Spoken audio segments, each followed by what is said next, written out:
Dans ce camp de réfugiés d'El Mawassi à Khan Younes, le bruit d'une machine à coudre brise le silence. Pour faire face à un deuxième hiver dans le dénuement le plus complet, Nida Atia, 31 ans, elle-même réfugiée, a eu la brillante idée de confectionner des vêtements pour les enfants à partir de couvertures thermiques dans un effort désespéré de les tenir au chaud. C'est le deuxième hiver qui arrive. Les gens sont démunis, sans vêtements. Nous avons alors réfléchi à la façon dont nous pourrions trouver une solution au manque de tissus.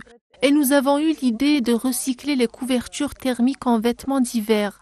Nous avons confectionné des vêtements pour les enfants de 3 à 14 ans. Nous sommes déplacés depuis plus d'1 an maintenant. Nous avons déjà vécu un hiver et c'est le deuxième qui arrive.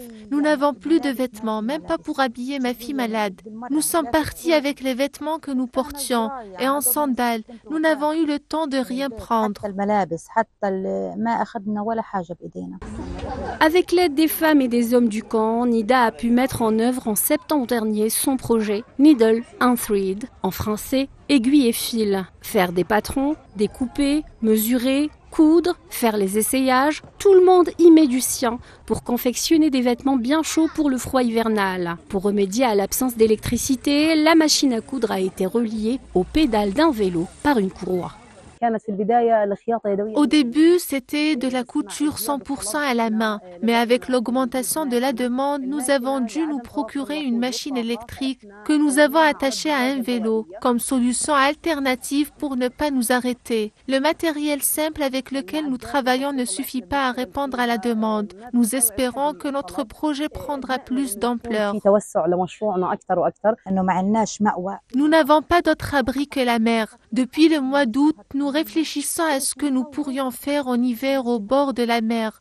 Nous avons donc pensé à ce projet de couverture et à la fabrication de couvertures pour pouvoir trouver de quoi nous tenir chaud et nous couvrir. C'est donc un deuxième hiver rude qui pointe à l'horizon et menace ces réfugiés installés sur la plage d'El Mawassi, mais également tous les habitants de Raza, dévastés par 13 mois de génocide.